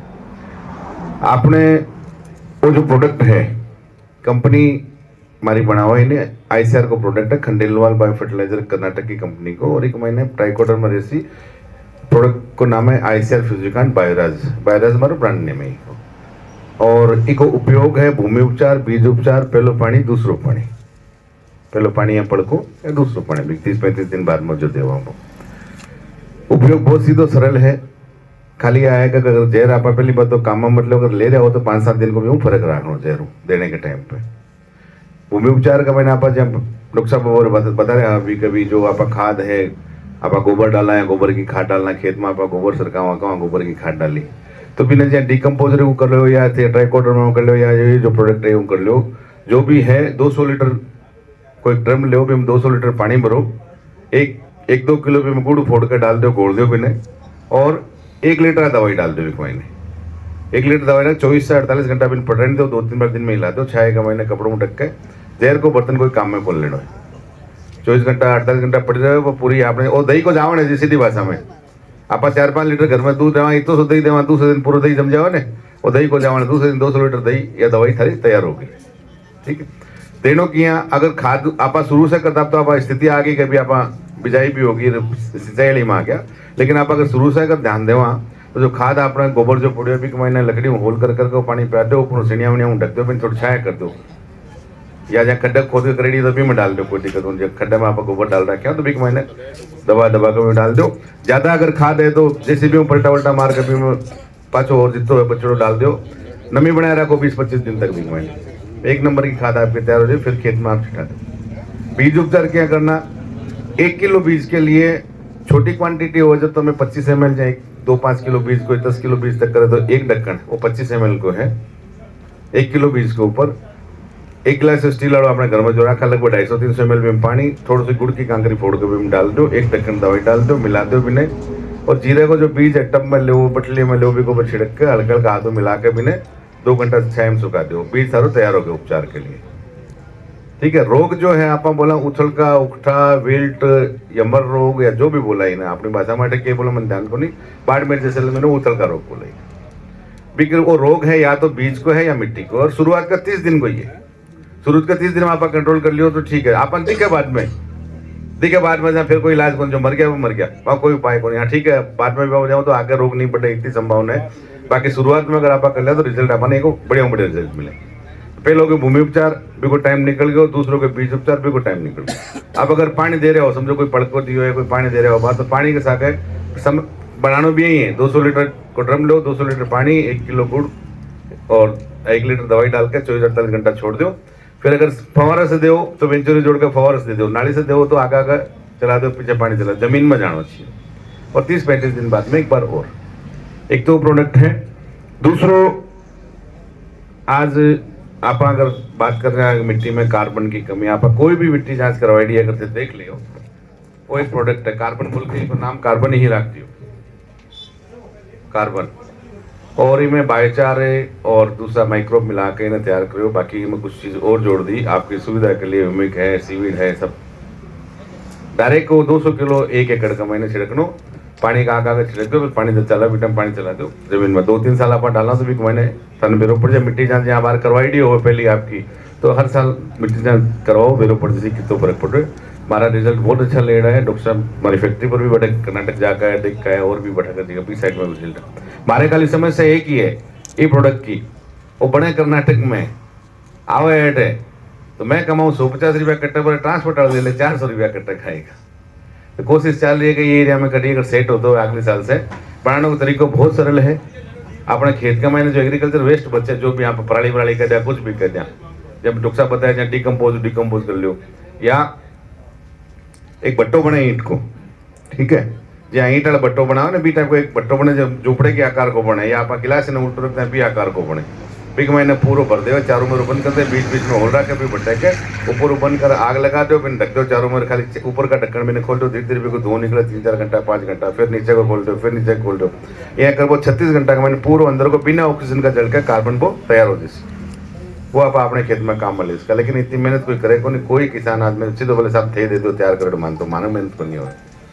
मैं कोशिश करी 1-2 जगह का भी, चलो पैसा मैं लगा दूँ जो लागे को भट्टे का और का जो भी है, और करो एक बढ़ावा करे, 2-3 जगह बाड़ में ट्राई करे, वरना सबको नहीं होते, दे ही दे मान 4 ही दे।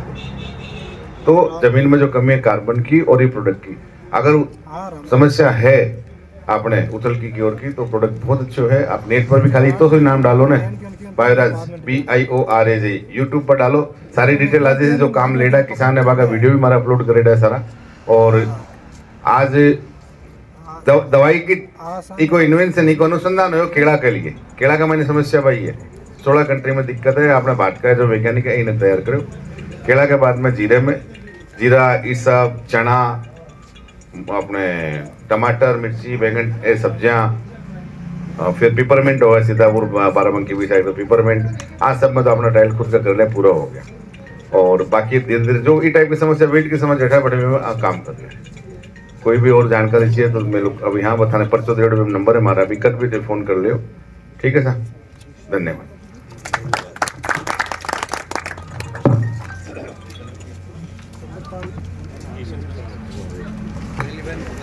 चंद्रपाल जी एशियन स्पाइसेस ऊंचा से आए हुए हैं, वो आपके बीच में जानकारी साझा करें।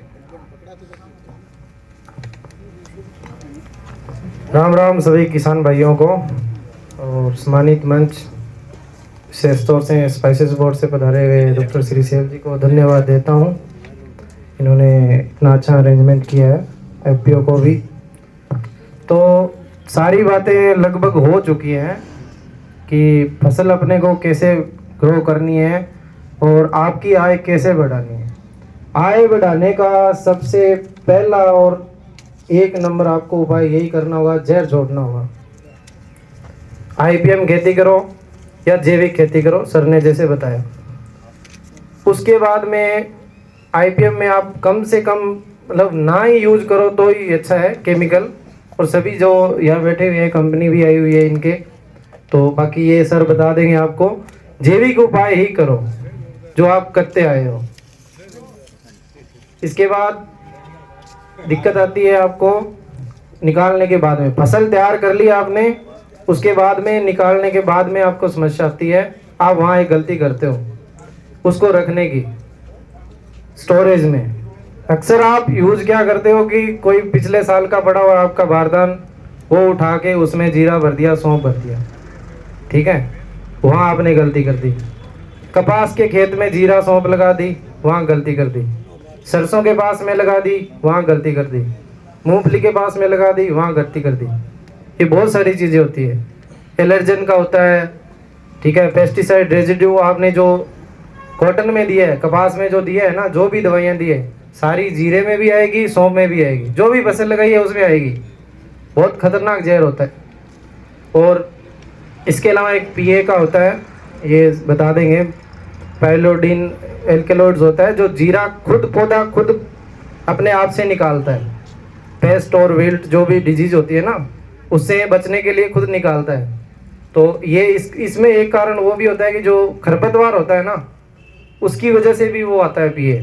तो उसको ये समझेंगे 400 पीबी से अपने को कम में चाहिए होता है, तो उससे उसका लेवल कम होना चाहिए। तो उसके लिए भी आप जो सर ने बताई थी खरपतवार के लिए आप कोशिश करो हाथ से ही निकालने की, सबसे बेस्ट है। आपका भी स्वास्थ्य सही रहेगा, जमीन का भी स्वास्थ्य सही रहेगा, फसल का भी सही रहेगा, और आपको उसका फायदा मिलेगा जब आपके भाव लगेंगे तब। अगर आपका माल पास होता है तो सर ने बताया था, अगर आपका माल 100 रुपये बिक रहा है ना बाजार में, तो हम आपको 120, 125, 130 रुपये तक देंगे। वो डिपेंड करेगा आपकी क्वालिटी कैसी है। जीरे में दाना बोर्ड हो, जो इन्होंने बताया सर ने, लाइनें, वो बहुत मैटर करता है। और सौंफ में कलर। आप इधर के लोग एक गलती करते हैं, आप सारी एक साथ काटते हो सौंफ और बहुत लेट तक काटते हो, वो गलती मत करो। आप थोड़ा कलर ग्रीन में रखो, बहुत अच्छे भाव मिलेंगे। सिरोही में चल रहा है इनका ट्रायल, जितारण के लोग हैं, अभी हमने वहाँ से बहुत खरीदा है। इधर के लोगों के बजाय उधर के लोगों को बहुत रेट मिला है। क्यों? क्योंकि वो लोग तोड़ते हैं ऊपर से, तोड़ते हैं, और अगर कटाई भी करेंगे ना तो नीचे जो नए फ्लोर आ रहे हैं ना, उनका इंतजार नहीं करते। आप जो पीछे के एकदम लास्ट में फरवरी मार्च में जो फ्लोर आए हैं ना, नीचे जो गुच्छा बनता है, आप उसका भी इंतजार करते हो। उसके इंतजार में जो ऊपर के टॉप के फ्लोर होते हैं ना, वो एकदम सफेद और भूरे पड़ जाते हैं, और जब निकालोगे, कटाई करोगे, सारे मिक्स हो जाएंगे। और निकालने के समय भी आपको एक चीज और बताता हूँ, उसका भी विशेष ध्यान रखना है। आप जो थ्रेशर यूज करते हो उसको पूरी तरीके से सफाई होनी चाहिए। जैसे उदाहरण के तौर पे इन्होंने पूरे तरीके से जीरा दवाइयाँ दी है इन्होंने, और आप पूरे तरीके से जैविक को या आईपीएम खेती कर रहे हो। इनका जीरा या सौंफ निकाल के थ्रेशर आ गया, इनके खेत से निकला, आपके खेत में घुस गया, और आपने वो निकालिया उसी थ्रेशर को बिना साफ किए हुए, तो आपकी पूरी 6 महीने की मेहनत खराब हो गई। वो विशेष तौर का ध्यान रखना है। जालियां निकलवा के साफ करवा लो, पहले चलवा लो, सीधा एक बोरी सीधी भर लो, कोई दिक्कत नहीं है। ये विशेष ध्यान रखें। फिर उसको भरने की दिक्कत आती है। पीपी बैग आते हैं, मेड़ता में बहुत मिलते हैं, प्लास्टिक वाले। नए बारदान ले लो, वो के वही बारदान हम लेके चले जाएंगे, हम भी उसका पैसा दे देंगे, बारदान का भी उसका पैसा हम दे देंगे, नया होगा तो। और आप सरसों के बारदान मत यूज करो, पिछले साल का जिसमें अगर जीरा भरा है किसी का दवाई वाला, वो मत यूज करो। इस बार हमारे बहुत सारे सैंपल फेल हुए हैं, क्रॉस कंटामिनेशन बोलते हैं इसको, उसकी वजह से। उन्होंने पूरे तरीके से कोई दवाई नहीं डाली थी, जीरे में, सौंफ में कोई दवाई यूज नहीं करी, लेकिन उन्होंने गलती क्या करी, पिछले साल के जो जीरे का बारदाना था ना, उसमें इस बार भर दिया। पिछली बार दवाई दी थी, सौंफ के सैंपल ज़्यादा फेल हुए हैं, हमने इस बार सौंफ के ही ज़्यादा ट्रायल किए। जीतू बना बैठे हैं बीच में, श्यामपुरा जानते हो, 5 डोलिया, यहाँ से हमने माल उठाया है। इनकी 2 बोरी दिक्कत आई थी, 2 बोरी की वजह से इनका 50 क्विंटल माल वापस आया सर। ये खुद बैठे हैं यहाँ, वापस दिया इनको, इन्होंने वापस लिया माल सिर्फ 2 बोरी की वजह से, क्योंकि 2 बोरी दूसरा लोड का अंदर मिक्स हो गया, तो वो भी आपको विशेष ध्यान रखना है। हम इधर ही हैं, सर भी जैसे बता रहे हैं, आपको कहीं नहीं जाना। अगर आप जैविक खेती करोगे ना, जहर मुक्त करोगे, तो आपको कहीं भटकने की जरूरत नहीं है। हम जैसे खुद आएंगे आपके चला के, और आपको घर बैठे प्रीमियम देंगे। आपको बाजार नहीं जाना, बाजार खुद आपके पास आ रहा है, और आपकी आय बढ़ेगी, कहीं भटकने की जरूरत नहीं है। जैसे ही आपका माल पास होता है, सैंपलिंग होने के बाद में 2 दिन लगते हैं, आपको बता देते हैं। अभी नंबर भी दे देंगे, इधर भी नंबर लिखा हुआ है, आप नंबर भी नोट कर लेना चाहे। लड़का है ये, सैंपलिंग करते हैं, 2 दिन का समय लगता है, तीसरे दिन रिजल्ट आता है, पास होता है, आपके घर से ही माल वहीं तोल कर वहीं आपको पैसे देके उसके बाद माल उठाएंगे।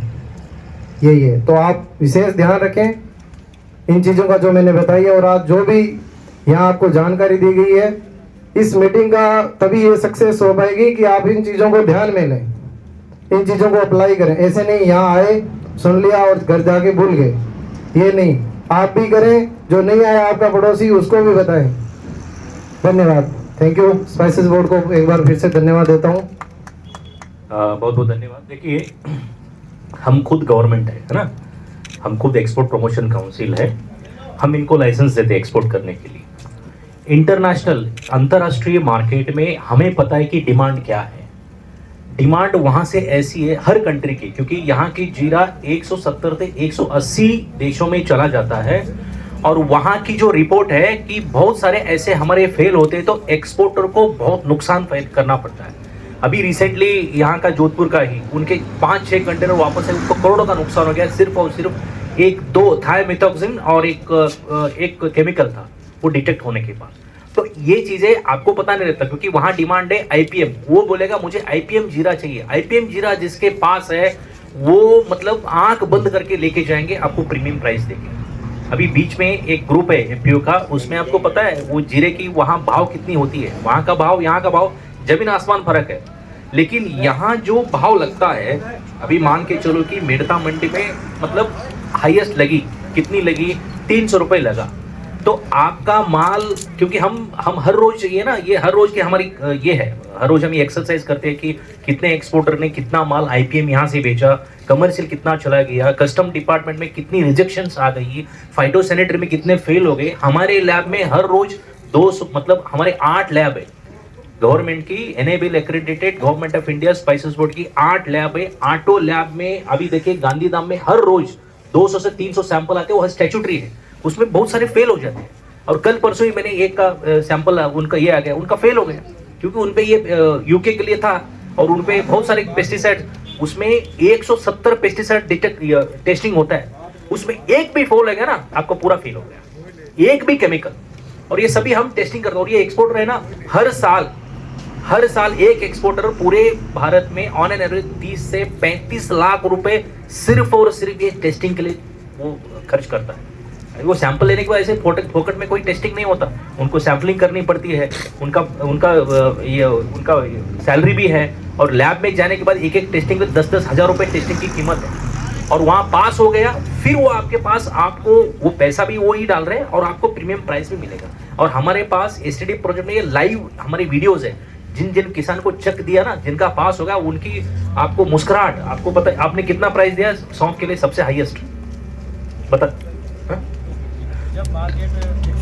180 था, उन्होंने, इन लोगों ने 250 रुपए लेके सौंफ लिया है किलो पास होने के बाद। तो ये होती है, क्योंकि खुद गवर्नमेंट बोल रही है कि आईपीएम की बहुत डिमांड है।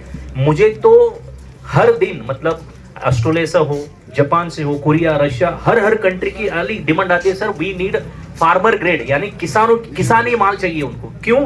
क्योंकि किसान में उनमें कोई ये नहीं रहता। लेकिन किसान माल भी कैसा चाहिए, ये IPM वाला चाहिए। ऑर्गेनिक ठीक है, ऑर्गेनिक करने के लिए 3 साल लगते हैं, 3-4 साल लगते हैं, C1 C2 C3 करने के बाद वो हो जाते हैं, लेकिन IPM आप अपनाओगे ना तो इसकी डिमांड इतनी है, उंजा में बैठे वो IPM, आपके पास IPM हो तो आके आपके पास ही, पता नहीं चलेगा आपको कब लेके जाएंगे और अच्छा लगे। इसीलिए मैं मानता हूँ जितने भी यहाँ हैं आप अच्छा प्रैक्टिस कीजिए, और जो भी बोला मुझे लगता है सबसे बेस्ट है जीरा बोने का। जो बाजरा होता है ना, बाजरा और जीरे का बहुत अच्छा मिलन है, शायद बुजुर्ग लोग जानते होंगे।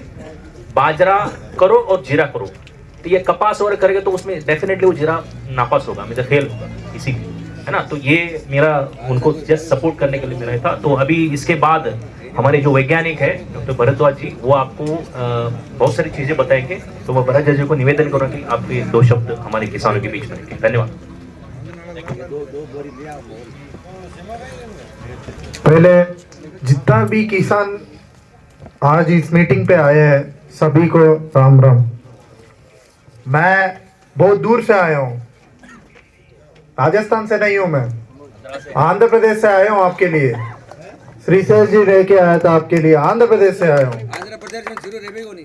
हाँ, आंध्र प्रदेश में जीरो रेवेगो नहीं। जीरो रेवी को नहीं, मगर आया हूँ इधर नारियल रेवे उठे तो, क्योंकि 1 साल नारियल थोड़ी होता है आंध्र प्रदेश होता है, मेरे को मालूम है। 1 मिनट आप भाई साहब, ये 1 मिनट, मैं भी महाराष्ट्र से हूँ। मैं गवर्नमेंट यहाँ ये पिछले 7 साल से इधर ही राजस्थान आपके लिए काम कर रहे हैं। ऐसा बोलो। हाँ, है वहाँ के। अब थोड़ा 5 मिनट रुकिए, फिर अब बात करेंगे आराम से।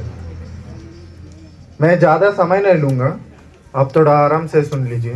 पहले जितना भी स्पाइस बोर्ड को मैं बधाई देना चाह रहा हूँ, क्योंकि इतना अच्छा मौका मिला क्योंकि मैं बात करने के लिए। और मैं भगीरथ जी नाम सुना होगा, डॉक्टर भगीरथ चौधरी, वो आज नहीं आ पाया है क्योंकि नाबार्ड में कुछ मीटिंग है, तो सार उधर चला गया। उसके रिप्रेजेंट करने के लिए मेरे को भेजा है, तो मैं थोड़ा बात करूंगा कि जीरे के फसल के और सौंफ ओके, जीरे का भी बात करूंगा। पहले मैं नागौर के लिए थोड़ा बात करूंगा। नागौर में जो हमारा काम है, नागौरी पान मेथी में, जैसा अभी सर ने बोला है GI टैग, जो GI टैग इंडिकेशन है, नागौरी पान मेथी को GI टैग इंडिकेशन हम ही दिलवा रहे हैं। हम नागौर में कूद के पूरे हर एक फसल में, हर एक खेत में जाके डेटा इकट्ठा करके, 6-7 सालों से डेटा इकट्ठा करके, साइंटिफिक एवेल्यूएशन करके, उसका कैरेक्टराइजेशन करके गवर्नमेंट में सबमिट किया है। तो गवर्नमेंट में सबमिट करने के बाद अभी वो प्रोसेसिंग में है कि जो भी पान मेथी के लिए GI टैग के लिए बहुविधा संपदा मिलने के लिए अभी प्रोसेसिंग में है। वो एक बार मिलने के बाद इतना फ़ायदा होगा आपके लिए। अभी पान मेथी जो भी है वो बहुत पत्ते बहुत कम में बिक रहा है, वो एक बार GI टैग आने के बाद उसका 3 गुना प्राइस बढ़ जाएगा। 3 गुना, ये मान के चलो 3 गुना बढ़ जाएगा। एक्सपोर्ट के लिए बहुत कोशिश कर रहे हैं हम भी कि GI टैग जितना जल्दी आ सकते हैं उतना जल्दी। अभी बात आती है मेड़ता के बारे में। मेड़ता में जीरा, जैसा श्रीशैल ने बोला है, अभी मेड़ता जीरा के लिए बहुत एक खासियत है, जो उसका एरोमा है ना, जो भी उसका स्मेल है ना, वो बहुत शानदार चीज़ है। आप अगर, मैं जैसलमेर में काजरी के साथ बहुत सालों से काम कर रहा हूँ, आप अगर बाड़मेर में या अलग अलग जो भी जीरा उगता है उधर से लेके आके आप पकड़ लीजिएगा तो जो मेड़ता का जीरा वो अलग ही है, क्योंकि उसका दाना है, बोल्ट है, और उसका स्मेल है वो ज़्यादा आती है, और एरोमा भी एकदम प्रीमियम है। तो मेड़ता का जीरा को ऐसा होने के वजह से GI टैग कोशिश करवा सकते हैं, जैसा हम पान मेथी में किया है, ऐसा जीरा में भी कोशिश कर सकते हैं, जितना भी किसान आप इधर आए हो। तो मैं अभी थोड़ा आगे करता हूँ। अभी आप लोग तो जीरा तो बोल लिया है, मैं जीरा के बीज के बारे में थोड़ा बात करता हूँ पहले आपसे। जीरा जो बीज है, जैसा साहब ने बताया था, जीरा जो भी बीज है सब आपको एक ही वैरायटी है, वो GC4 है, गुजरात क्यूमिन 4 है। वो गुजरात से एक ICR का यूनिट है, उधर से आया, यूनिवर्सिटी है, उधर से आया है GC4।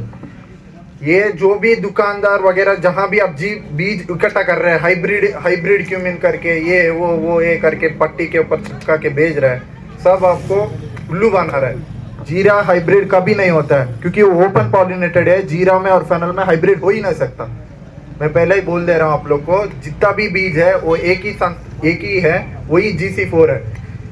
उसी GC4 को अलग अलग कैटेगरी में डिवाइड करके, माने ग्रेडिंग करके, वो लोग पैकेट में डलवा के आप लोग को भेज रहे हैं। पहले ही बोल दिया है, एकदम सही कहा आपने। आप लोग घर घर में बैठ के ये कर सकता है, वो बड़ी बात नहीं है, बहुत आसानी चीज़ है। अगर आप लोग ये ऐसा नहीं कर सकते हो भी, शुरुआत से आपको सीड प्रोडक्शन के लिए कुछ, माने जो भी बीज के लिए अच्छा क्वालिटी का प्रोडक्शन होना चाहिए, या अच्छा बीज अगले साल के लिए मेरे को उगाने के लिए अच्छा बीज प्रोडक्शन करना चाहिए, तो एक और चीज़ भी कर सकते हैं। आप अलग सा एक प्लॉट बनाओ जिसका यूज़ सिर्फ बीज अगले साल बीज प्रोडक्शन के लिए यूज़ हो, ऐसा भी कर सकते हैं, ताकि आपको अगले साल जो भी अंकुरन के लिए काम आएगा नेक्स्ट सीजन पे, वो बहुत आसान से ख़त्म हो जाएगा। अब बात आती है, आप तो सब जीरा बो लिया होगा, मेरे हिसाब से सब बो दिया होगा। जीरा में बड़ा समस्या है कि आप लाइन सोइंग करते हैं कि ब्रॉडकास्टिंग करते हैं। ब्रॉडकास्ट इधर तो ब्रॉडकास्टिंग कर रहे हैं, मगर जैसलमेर में जो किसान है बहुत प्रगतिशील हो रहा है, वो लोग अभी लाइन सोइंग करवा रहे हैं। पिछली 2 साल से लाइन सोइंग हो रहा है। मैं अभी कल परसों जैसलमेर में था, कल प्रोग्राम में आया, फिर आज प्रोग्राम में आया हूँ। तो उधर क्या है, सभी लोग लाइन सोइंग करवा रहे हैं, बहुत ही प्रगतिशील किसान है। इससे क्या हो रहा है, दो फायदा आप लोग को लाइन सोइंग करने से। एक पहली चीज़ है, खरपतवार को बहुत आसान से कंट्रोल हो सकती है, और दूसरी है जो भी हमको बीज जा रही है, वो ये मान के चलो आप 1 एकड़ में जीरा का बीज अगर लाइन सोइंग से करेगा तो 2 किलो गणो है, बहुत गणो है। अगर आप छिड़काव करेगा तो 7 किलो से लेके 8 किलो लगता है 1 एकड़ के लिए। कभी कभी बार अच्छा क्वालिटी का बीज नहीं है तो थोड़ा और भी ज़्यादा लग सकता है।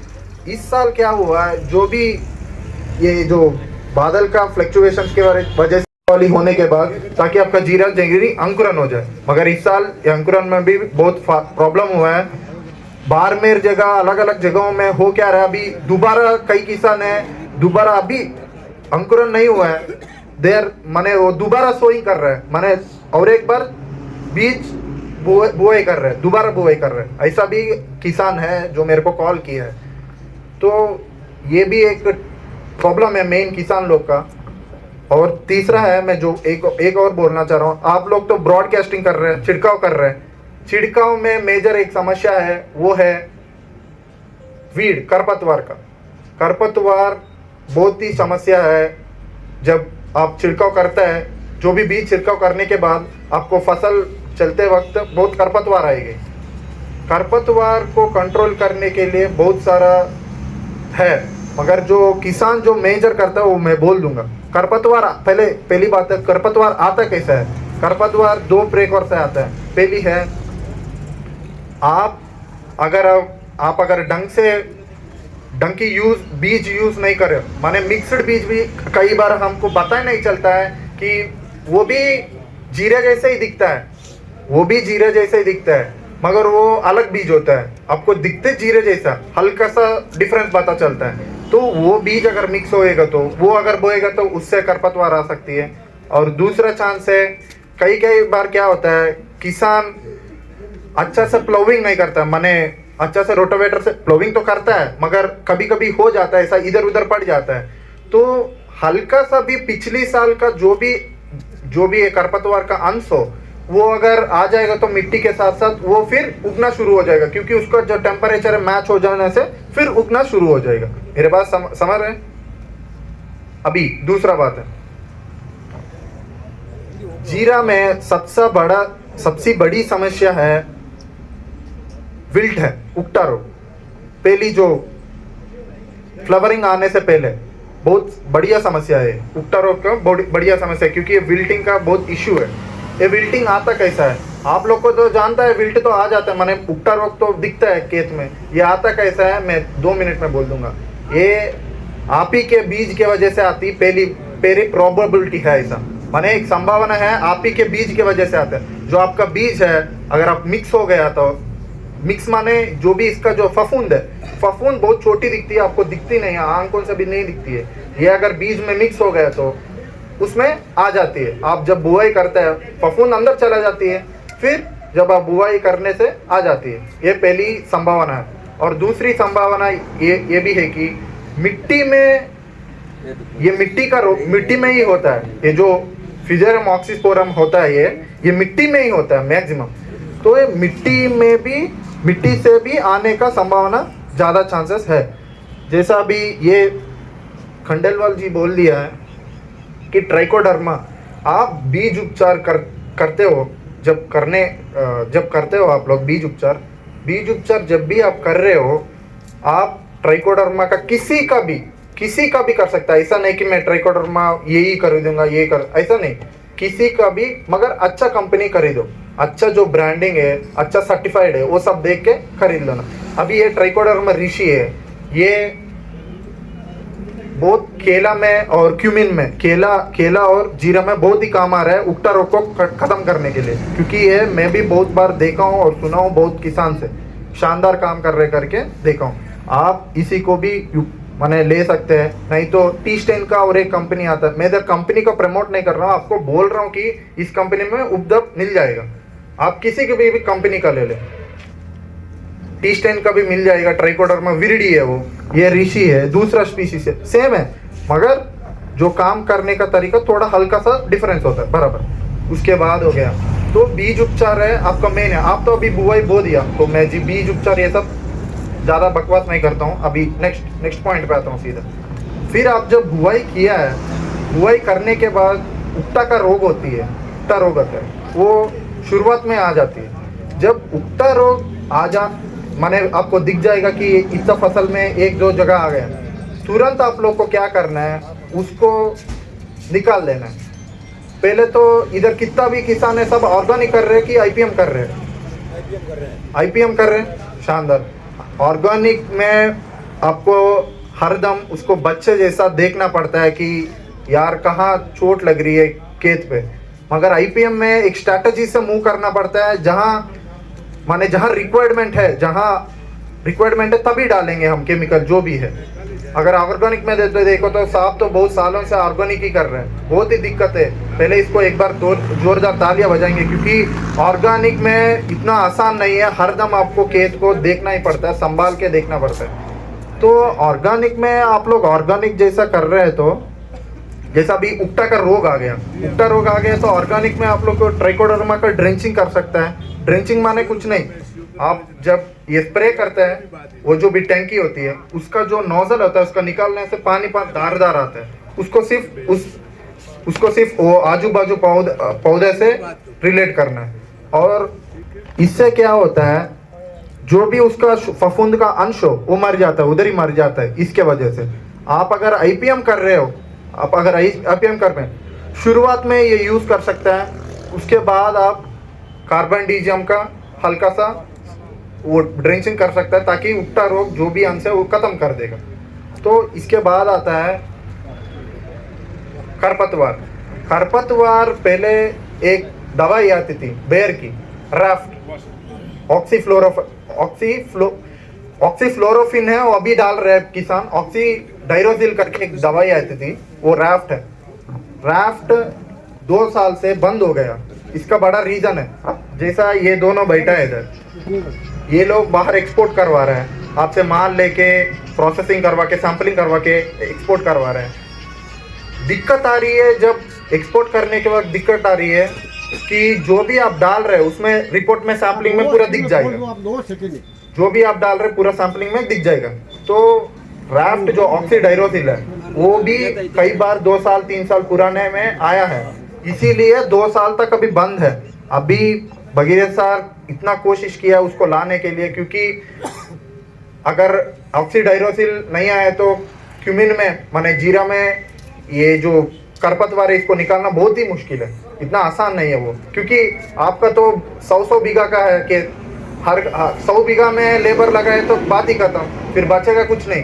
अगर मेरा बात सही है तो फिर बात ही खत्म, फिर इतना पैसा नहीं भर सकता। इसीलिए हमको शुरुआत में क्या करना है, जब ये ऑक्सीडाइरोसिल, अभी ऑक्सीडाइरोसिल बैन क्यों हुआ है? ऑक्सीडाइरोसिल इसीलिए बैन हुआ है, आप डोसेज से ज़्यादा डोसेज डाल दिया है, डोसेज से ज़्यादा डोसेज डाल दिया, रिकमेंडेड डोसेज से ज़्यादा डोसेज डाल दिया, इसीलिए वो बैन हो चुके हैं। जो डालना है मात्रा उससे 2 गुना ज़्यादा डाल दी, इसीलिए बैन हो चुकी है। ऐसा बैन होगा तो फिर नया मॉलिक्यूल आना बहुत दिक्कत है। फिर इसीलिए अभी जो आएगा इसी सीज़न में राफ्ट आने वाला है, तो उसको थोड़ा हल्का सा डोज में लगा के आप कर सकते हैं, क्योंकि आपका 100 बीघा में। तो इसके बाद में आता हूँ जो मैं आज अब जो आपको ये दिया हूँ, सबको मिला, ये पढ़ने का है, इसमें जाके समोसा खाने का नहीं, ऐसा बना के ऐसा इसका समोसा खाने का नहीं, इसको अच्छे से पढ़ने का। इसमें क्या है, क्या क्या है, इसमें 5 चीज़ है। बुआई से पहले क्या करना है, बुआई के बाद क्या करना है, जब डिसीज आता है, रोग आता है, उस समय क्या करना है, जब पेस्ट आता है, जो भी कीड़ा आता है उस समय क्या करना है, और हार्वेस्टिंग माने कटिंग होने के बाद उस समय क्या करना है। 5 चीज़ें इसमें अच्छे से है, ज़्यादा बड़ा भी नहीं है, ज़्यादा मैटर भी नहीं है, माने ज़्यादा कंटेंट भर के नहीं है, बहुत सिंपल है। आप लोग को ये सब जानता है, मगर एक बार देख लीजिए, इसमें अच्छा से लिखा हुआ है। फिर अभी और एक चीज़ बोलने वाला हूँ, आप लोग को जानते हैं, एक बार ये खोलिए, पिछले साल एक डिसीज आया है, एक नया बीमारी आया है, उसको बोलते हैं पॉटी वायरस। येलो कलर की हो जाती है, सुखड़ जाती है, फिर पता नहीं चलता डेवलप हो रहा है कि नहीं, माने ऐसे ही पड़े रह जाता है, पीला पीला होता है, बस खत्म, ऐसा ही रह जाएगा। वो किसी को भी आप NRCSS को भेजो, किसी को भी पता नहीं चल रहा है हो क्या रहा है। वो भी एक बड़ा समस्या आ रही है। पिछली साल ही रिपोर्ट हुआ है पहली बार राजस्थान में। आप अगर ये देखें तो इधर स्टिकी ट्रैप करके है, 2 है, नीला और पीला। ये आपको दिखती है मजाक में, मगर काम करती है असल में। ये दिखती है मजाक में, मगर काम करती है असल में। इसमें क्यों, ये जो लोग बैठा है, नहीं, ये जो लोग बैठा है, ये लोग एक्सपोर्टर्स है, तो ये लोग को क्या चाहिए, आपके माल में जो भी केमिकल का अंश हो वो अधिक मात्रा में से कम चाहिए। तो अधिक मात्रा जा कैसे रहे, क्यों जा रहा है, क्योंकि शुरुआत में हम क्या करेंगे, 1-2 मोइला दिख गया इधर उधर, फिर जाके किसान क्या करेगा, मोइला आ गए करके बॉटल खरीद के छिड़काव करेगा। शुरुआत में ही बॉटल छिड़काव करने से, माने 1-2 मोइला के लिए छिड़काव करने से कई बार क्या होता है, ज़्यादा लेने के चक्कर पे पूरा फसल ही लॉस हो रहा है आपका। ज़्यादा लेने के चक्कर में पूरा फसल ही लॉस हो रहा है। ये मोइला और मैला कब आता है, ये आता है जब आपका जो फूल है, माने जो अम्बल बनता है, गुच्छ बनता है, वो गुच्छ बनने के बाद ही आना शुरू करता है, क्योंकि उसी समय उसको रस पसंद करता है। ठीक है, तो उस समय से ही ये आना शुरू होता है। तो उस समय क्या करना है हमको, ये ब्लू वाला और येलो और नीला और पीला वाला जो स्टिकी ट्रैप है, उसको 1 एकड़ में 25-25 लगाना है। 50 हो गया, 1 एकड़ में 25-25, 50 हो गया ना। तो ये 50 लगाने से होता क्या, पहले तो मास ट्रैपिंग होता है, पूरा जो भी है वो उसको चिपकता है, क्योंकि उसको वो कलर पसंद है। वो क्या करता है, इधर कुछ है करके चले गया कर उसको चिपक जाता है। तो इसके वजह से क्या होता है, आपका जो भी है शुरुआत में एक लेवल तक, माने ये क्या है, ये रखने से मेरे को दवाई डालना नहीं पड़ता, ऐसा नहीं, ये रखना है। इससे क्या एक इंडिकेटर है कि कितना आपको परसेंटेज है, आप कितना तक दवाई डाल सकता है। अगर मेरे को ज़्यादा दवाई डालना, उसके ऊपर डिपेंड, आपको पता चल जाता ना, इतना है परसेंटेज, इतना है वो चार्ट के ऊपर, तो पता चल जाएगा आपको। ये है। अभी और एक बोलता हूँ, मैं न्यूट्रिशन के ऊपर बात करता हूँ थोड़ा। आप लोग तो यूरिया डालते हो, अभी यूरिया DAP बैन हो चुकी है, अब क्या डालेगा, अब क्या डालोगे। अब न्यूट्रिशन के ऊपर मैं इसीलिए बात कर रहा हूँ, आप थोड़ा ध्यान से सुन लीजिए। न्यूट्रिशन में हमको जीरा में या अन्य फसल में बहुत कॉन्सेंट्रेशन करना पड़ता है, क्योंकि न्यूट्रिशन का ये खेल है। क्योंकि कोरोना आने से पहले क्या है, किसान लोग को कुछ कोरोना आया था, बहुत कम लोग को आया था, किसान को कोरोना क्यों नहीं आएगा? क्योंकि वो हरदम खेत में घूमता है, रेसिस्टेंस हो जाता है, अच्छा आहार खाता है, पूरा न्यूट्रिशन के ऊपर आपका रेसिस्टेंस वो ज़्यादा है, जो रोग निरोधक शक्ति है वो ज़्यादा है, इसीलिए आपको कोरोना नहीं आता। इसमें भी ऐसा, अगर आप अच्छे से न्यूट्रिशन फॉलो करेगा, फिर आपको न्यूट्रिशन के वजह से जो भी बीमारी है, अगर अच्छा पौधा अच्छा दिखेगा, माने अच्छा स्ट्रेंथन पे रहेगा, तो पौधा को भी जो भी रोग है उसको थोड़ा शक्ति आ जाएगा कि थोड़ा रोकने का उसको संभावना हो जाएगी। फिर आपको डालना क्या है? आपको तो यूरिया तो बंद हो गया, आपको डालना है NPK, जो नाइट्रोजन फॉस्फोरस पोटाश है, ये डालना है। ये कैसा डालना है? जैसा अभी मार्केट में बहुत सारा कंपनी है जो NPK चलाती है, जैसा 12-61-0 हो गया, 12-61-0 हो गया, या 12-11-18 हो गया। शुरुआत में जब जीरे में माने मैं 2 साल इसमें माता खाया हूँ, जैसलमेर और बाड़मेर के जगह, तो इसीलिए आपको ये सजेस्ट कर रहा हूँ। आप लोग जीरा बोने के बाद 3 दिन पे पहले पानी देता है, 3 दिन पे पहले पानी देता है। जब पहले पानी देने से पहले हल्का सा 12-11-18 एक आती है, किसी भी कंपनी का लो, ऐसा नहीं कि यही लो, फिर वो डालना है आपको पौधे के ऊपर। वो डालने से क्या है, उसका डोसेज डालना है। फिर 30 दिन के बाद दोबारा एक जो 25 किलो का बाग आती है, उसको 12 और 12 किलो डिवाइड करो, 12 किलो 3 दिन पे डालो, और 12 किलो जो भी बचा वो 30 दिन पे डालो। इससे क्या होता है, जो भी आपका जो न्यूट्रिशन डिफिशियंसी है, ये डालने से यूरिया डालना ज़रूरत ही नहीं, तो ये एक बार डालने से सेट हो जाएगा पूरा आपका जो भी क्रॉप है। फिर आपको फूल जब आएगा, इसमें कैसा काम आएगा मैं एक बार बोलता हूँ। नाइट्रोजन है, पहली तो नाइट्रोजन के बारे में बात करता हूँ। नाइट्रोजन क्या करते हैं, जितना भी नाइट्रोजन है ये आपको पत्ते का जो भी शेप है या उसका कलर है सब बढ़ने के लिए कोशिश करता है। फिर फॉस्फोरस है, जो फूलों का संख्या हो गया, नंबर ऑफ गुच्छ हो गई, इसको बढ़ाने में मदद करता है। और पोटैश है, आपको पोटैश के बारे में मैं बोलना चाह रहा हूँ, क्योंकि आपको जब तेज़ हवा आएगा, तेज़ हवा है तो जीरा क्या हो, तो कभी कभी गिर जाता है कई बार, या फनल माने सौंफ में भी यही हालत है, गिर जाएगा। तो पोटास क्या करेगा, अच्छा सा मैकेनिकल सपोर्ट देगा जीरा को स्टैंडर्ड बनाने में। और पोटास का मेन टास्क है रेसिस्टेंस बढ़ाएगा, स्ट्रेंथन बढ़ जाएगा प्लांट को। तो इसीलिए आप यूरिया कट्टे अभी तो बैन हो गया, NPK डालो, किसी भी कंपनी का डालो, NPK डालो, NP का रेशियो को डालो अच्छा सा, तो 12-11-18 हो गया, ऐसा अच्छा रेशियो वाला डालो, ताकि आपका जो भी है वो बहुत अच्छे से हो जाए। अभी ख़त्म करता हूँ क्योंकि आप लोग भी थक गए, अभी खाना के लिए जाएंगे सब लोग, तो बहुत बहुत धन्यवाद। आपका मेरा नंबर दूंगा, कभी मेरे को कॉल करना, क्योंकि मैं इसीलिए बोल रहा हूँ, जो किसान इधर बैठा है नागौर में से, हम लोग एक बड़ा सा प्रोग्राम किया है फनल के लिए, जो सौंफ के लिए सिरोही में, मैं सिरोही में बड़ा काम कर रहा हूँ भगीरथ सर के साथ मिलके। तो वो जो भी सिरोही का हरा सौंफ है, हम लोग कोशिश कर रहे हैं नागौर में भी वो हरा सौंफ बढ़ाने के लिए कोशिश कर रहे हैं। ऐसा हरा सौंफ नागौर में भी सौंफ उगती है, मगर जो उधर सौंफ का और इधर सौंफ का रात दिन का फर्क है, क्वालिटी का 1000 गुना ज़्यादा है वो। तो हम ये भी कोशिश की है नाबार्ड से मिलके, तो सब बहुत किसान लोग को इधर से उधर लेके गए के ट्रेनिंग दिलवाया था। अगले साल देखेंगे हम कैसा हम जो उधर का जो भी मेथड से इधर ला के थोड़ा अच्छा हरा वाला जो भी सौंफ है उसको बनने में कोशिश। और मेरा नंबर लिख लो, अगर चाहिए तो, किसी को भी डाउट है तो मेरे को कभी भी कॉल कर सकते हैं। 8985 हिंदी में तो 89 85 10 11 8 0 1 7 बराबर, ठीक है? कुछ गड़बड़ हो गया?